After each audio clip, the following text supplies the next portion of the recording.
Hai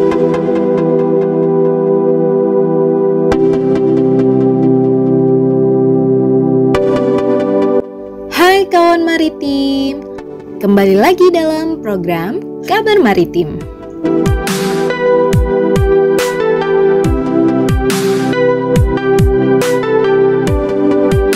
Nah, tayangan kali ini kita akan mampir ke sebuah kota yang terletak di Pulau Sumbawa bagian timur, Provinsi Nusa Tenggara Barat, Indonesia.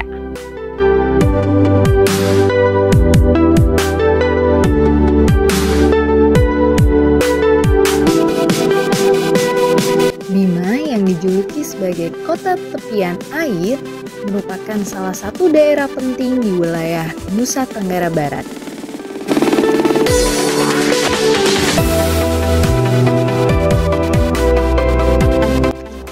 Hal ini dibuktikan dengan beberapa fakta sejarah bahwa Bima merupakan salah satu kerajaan yang cukup eksis di kawasan timur Nusantara.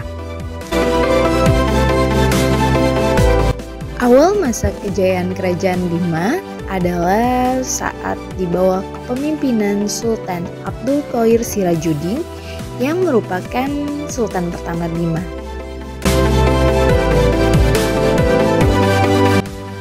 Di mana Islam mulai diterima dan sekaligus terciptanya hubungan yang lebih intensif antara Goa dan Bima. Hal ini berpengaruh juga pada hubungan perdagangan. Tidak terlepas dari sikap Sultan yang juga terbuka dengan orang-orang luar yang datang untuk melakukan perdagangan.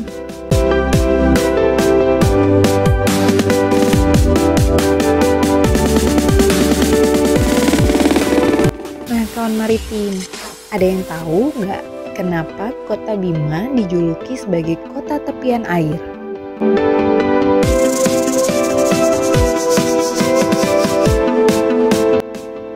Hal ini tidak terlepas dari keberadaan pelabuhan yang memang sudah ada sejak dulu kala.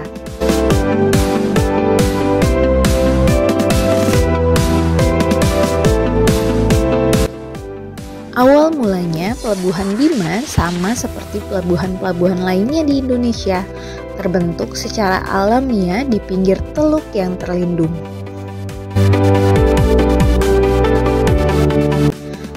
Pelabuhan ini terus berkembang seiring dengan perkembangan aktivitas pelayaran dan perdagangan di Kepulauan Nusantara.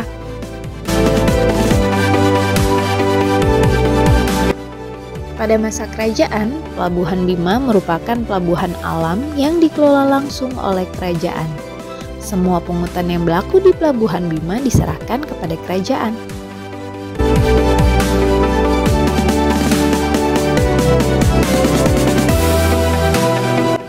Di dalam dua catatan sejarah, yaitu Nergara Kertagama dan Pararaton, Bima disebut sebagai pelabuhan laut kuno yang disinggahi oleh kapal-kapal Nusantara.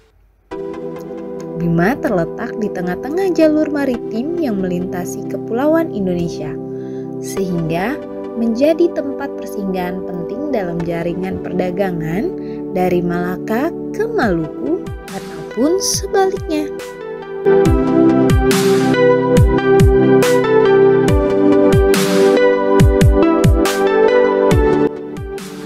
Pada tahun 1935, pertumbuhan perdagangan pada saat itu semakin meningkat, sehingga mendorong dibangunnya dermaga kayu seluas 10 kali 10 meter.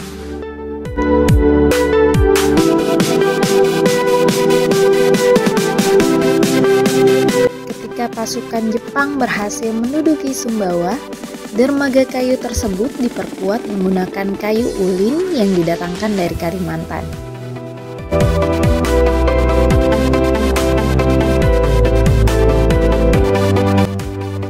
Selain tetap menjadi pintu perdagangan laut, pada masa revolusi, Pelabuhan Bima juga digunakan sebagai pangkalan pendaratan pesawat-pesawat amfibi militer sekutu.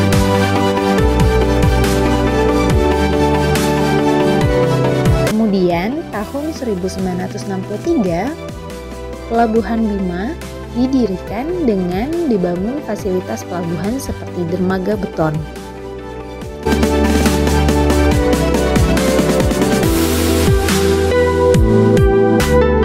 Hingga perkembangan selanjutnya, Pelabuhan Bima yang terletak di Teluk Bima berperan sebagai pelabuhan utama di Provinsi Nusa Tenggara Barat dan merupakan pelabuhan dengan status diusahakan.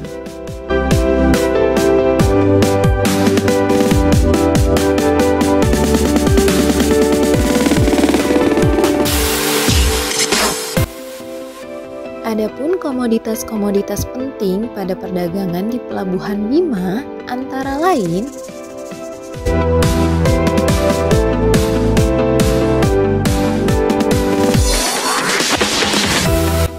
hasil pertanian dan perkebunan seperti beras dan jagung.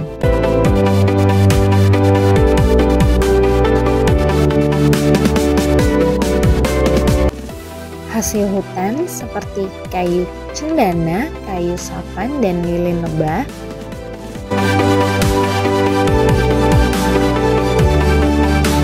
Dan hewan ternak seperti kuda.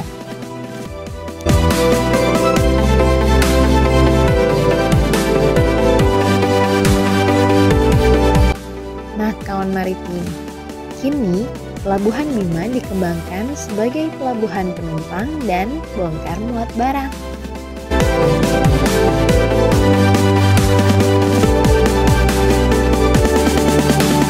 Terdapat 3 dermaga, diantaranya Dermaga Nusantara dengan panjang 192 meter, lebar 10 meter, dan kedalaman 6 meter. Lalu Dermaga Perak 1 dan Dermaga Perak 2 dengan masing-masing panjang 50 meter, lebar 10 meter, dan kedalaman 4 meter.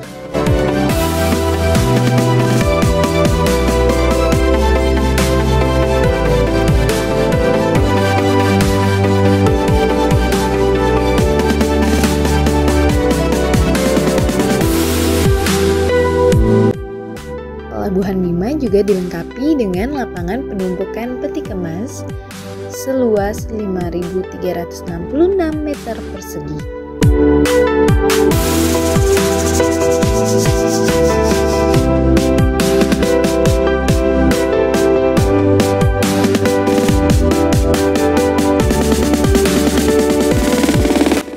Terdapat juga fasilitas pelayanan penumpang dengan luas area terminal 4.000 meter persegi, area parkir 1.300 meter persegi, dengan kapasitas terminal penumpang bisa menampung sebanyak 750 orang.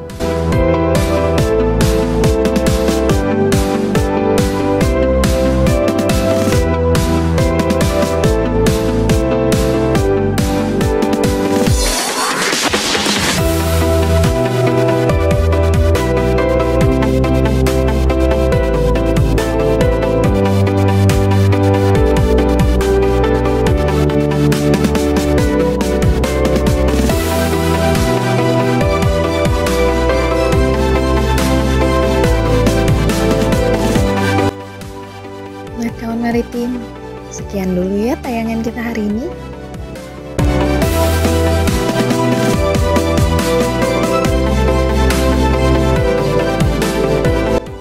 Jangan lupa ya saksikan terus program Kabar Maritim di tayangan-tayangan berikutnya.